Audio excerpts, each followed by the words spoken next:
फिर मैं गुफा में उस टूल बॉक्स को ढूंढने में लग गया। मैं इस क्लब हाउस से अपनी टीम को निकालना चाहता था, इसीलिए इससे पहले विर्गो आए मैं टूल बॉक्स को ढूंढ लेना चाहता था। गुफा बहुत बड़ी थी, उसमें पानी कहीं से भी अंदर नहीं आ सकता था। बाहर से तो गुफा बहुत ही छोटी लगती।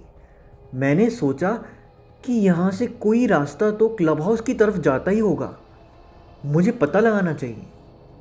मुझे अंदाज़ा नहीं था कि उस मीटिंग रूम में क्या हो रहा है, और उस दिन वहाँ पहुँचना मेरी सबसे बड़ी गलती थी।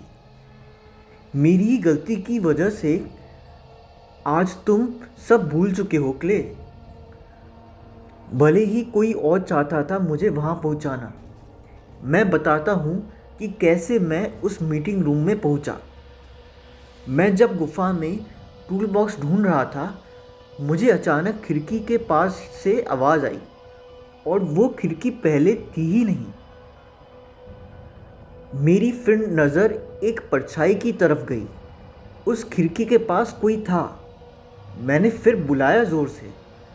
जब मैं और पास गया तो पता चला कि एक लड़की खड़ी है, और फिर मुझे उसने देखा और डर के वो भाग गई।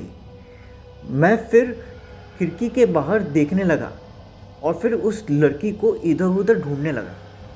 फिर गुफा में किसी के चीखने की आवाज़ सुनाई दी, और वो चीख कहाँ से आ रही थी ये बताना मुश्किल था। मुझे तो यही लग रहा था, ज़रूर उसी लड़की ने ही चीख मारी होगी। थोड़ी देर में बाउंसर्स की फ़ौज गुफा में आ रही थी, और अचानक से वो चीख भी बंद हो गई। फिर एक लंबा चौड़ा और बहुत ही बलशाली, जो दिखता बड़ा खतरनाक था, उसकी नज़र ऐसी थी जिसे देख कोई भी डर जाए।